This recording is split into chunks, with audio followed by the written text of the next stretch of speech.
زیادہ تر popular politics ہوئی ہے. دیکھا گیا ہے کہ لوگوں کا رجحان کیا ہے اور سیاست جو ہے وہ لوگوں کا رجحان دیکھتے ہوئے کی گئی ہے. اور جب پاکستان میں اور جس نے عوام الناس کا رجحان جو ہے اس کو محض پریفر نہیں کیا بلکہ اس نے یہ بھی دیکھا ہے کہ لارجر انٹرسٹ پاکستان کا کس میں ہے یا تدبر کی سیاست کرنے کی کوشش کی ہے, اس کو بسا اوقات نقصان ہوا ہے. جیسے ہمیں بھی نقصان ہوا ہے. ہم سمجھتے ہیں کہ پچھلے 4 برس میں چونکہ ہم نے ڈنڈے سوٹے کی سیاست نہیں کی جو پہلے ہم کیا کرتے تھے, یا اسٹیبلشمنٹ کے ساتھ مل کر اس کرپٹ حکومت کو گرانے کی کوشش نہیں کی, ہم نے کوشش کی کہ ووٹ آؤٹ ہو جائیں, تو اس سے بھی بہت سے لوگوں کو جذبات مجروح ہوئے اور جو لوگ سمجھتے تھے کہ فوری جلد بازی کرنی چاہیے وہ انہوں نے, میں سمجھتا ہوں ہماری مقبولیت کو اس سے نقصان ہوا وقتی طور پہ, جس کے اندر سے پھر اسٹیبلشمنٹ کا ایک اور بچہ جمہوریہ بھی برآمد ہوا. اب یہ جو نیٹو سپلائی کی بات ہے اس پہ اگر جذبات سے نہ کھیلا جاتا, اب یہ میں اپنی ذاتی رائے دینے لگا, اس کو کوٹ نہ کیا جائے پی ایم ایل این کی رائے, اگر جذبات سے لوگوں کے نہ کھیلا جاتا اور اگر پارلیمنٹ آزاد ہوتی, جو باہر آزاد نہیں ہے, اور اسے یرغمال بنانے کی کوشش کی جاتی ہے پارلیمنٹ کے باہر وہ فورسز جو عوام کی منتخب بھی نہیں ہیں اور وہ فورسز بھی جنہیں بعض ادارے پیٹرنائز کرتے ہیں, کیونکہ بعض اداروں کو بیماری پڑی ہوئی ہے کہ انہوں نے اپنی مرضی کا لیڈر اس قوم کو کوئی نہ کوئی دینا ہے, تو وہ بیماری بھی ٹھیک نہیں ہوئی.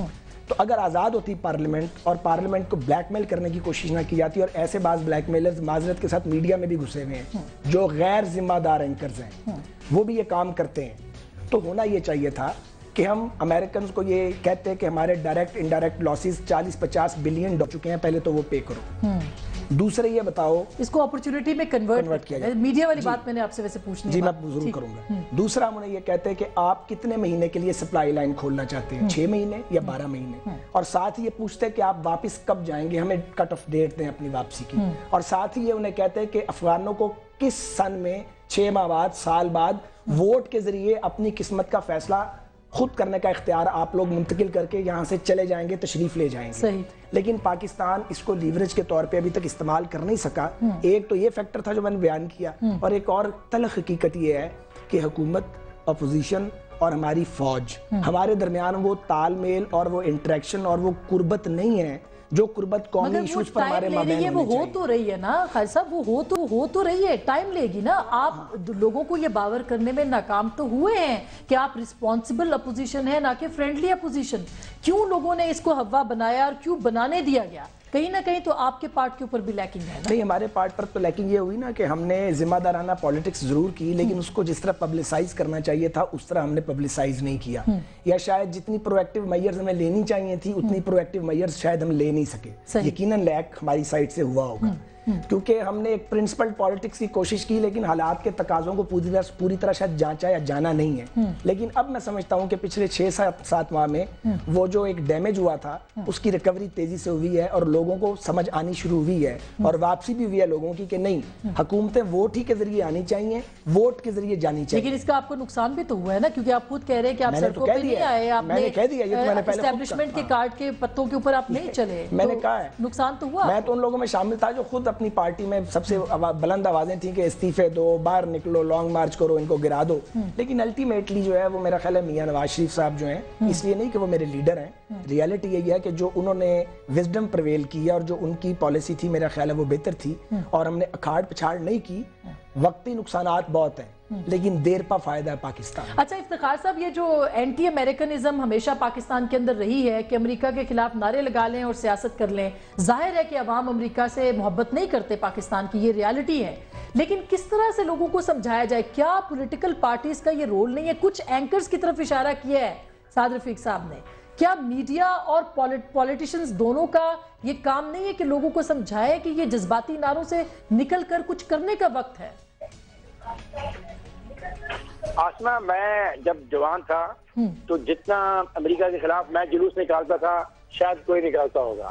آخرکار امریکہ نے لاہور میں جو ان کا دفتر تھا یہاں پہ بینک اسکوئر میں, اس کو وہ اٹھا کے وہ ظفر لوٹ سے بھی آگے لے گئے. انہوں نے کہا اس کو آگے لے جاؤ تاکہ کوئی جلوس نہ گورنر اس سے آگے نکلنے دیتے ہیں, اس کو روک دو. ہم خود اینٹی امریکہ, اور بڑے مزے کی بات ہے آج اینٹی امریکہ وہ پاکستان میں زیادہ ہے جو امریکہ کے حامی تھے. بولے ہمارے جلوس میں جہاں ہم پولیس کا مقابلہ کرتے تھے, ہم کچھ ایسے لوگوں کا بھی مقابلہ کرتے تھے جو امریکہ کی حمایت کرتے تھے. بہرحال کسی ملک کی حمایت کرنا یا مخالفت کرنا ہر سیاسی پارٹی اور ایک سیاسی فکر اور سوچ رکھنے والوں کا کام. صحیح. لیکن جو ساتھ بات کر رہا ہے کہ اگر آج نواز شریف پہ جو کرٹیسزم ہوتا ہے کہ یہ جناب رل گئے ہیں، یہ جو ملے ہوئے ہیں سب، ہاں، اور خان صاحب کا، عمران خان صاحب کا یہ بڑا مشہور نعرہ ہے کہ یہ سب ملے ہوئے ہیں۔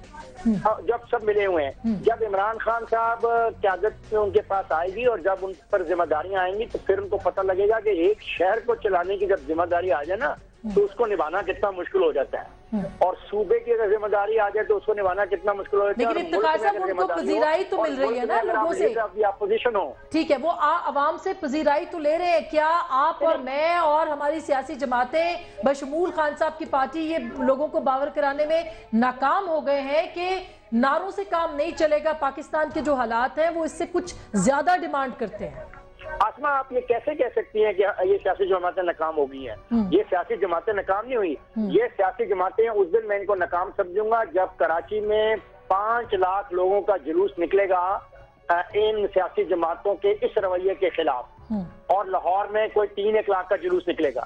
یہ 500 یا 5 ہزار کے جلوس نکال کے یہ کیا پریشرائز کرنا چاہتے ہیں ان جماعتوں کو جو اسٹیبلش جماعتیں ہیں؟ ان جماعتوں نے اب قربانی دی ہوئی ہے، ان کی ایک ہسٹری ہے، آپ ان سے ڈس ایگری کر سکتے ہیں، ان کی فلسفی سے ڈس ایگری کر سکتے ہیں۔ ابھی ہمارے دوست جو آپ کے ساتھ بات کر رہے تھے پاکستان تحریک انصاف میں جو چلے گئے، وہ ان کو انہوں نے کہا مہنگائی بڑھ گئی، ظلم ہو گیا، لوٹ مار ہو گئی، لوگوں کو روٹی نہیں مل رہی، یہ حقیقت ہے، لیکن بالکل اس میں تو کوئی دو رائے نہیں ہے، حقیقت کو لے کے ہم جمہوریت کے خلاف ہو جائیں۔ ہاں لیکن وہ تو ایسے ہی راچا قاضی حسین احمد ہمیں جوائن کر رہے ہیں، رہنما امیر جماعت اسلامی سابق، ان سے ہم بات کرتے ہیں کہ آپ نے آج سفارشات دیکھی ہوں گی، سنی ہوں گی جو امریکا کے ساتھ رابطے کے حوالے سے ہیں، اور ہم اسی کے اوپر بات بھی کر رہے ہیں کہ کیا اینٹی امریکنزم ہمارا ایجنڈا کیوں بن گیا ہے؟ ہم لوگوں کو سمجھا سکتے ہیں کہ ہم دنیا کے اندر رہنا ہے تو سب کے ساتھ مل کے چلنا ہے، ہم ایکسٹریمسٹ کیوں ہو جاتے ہیں تعلقات کے حوالے سے؟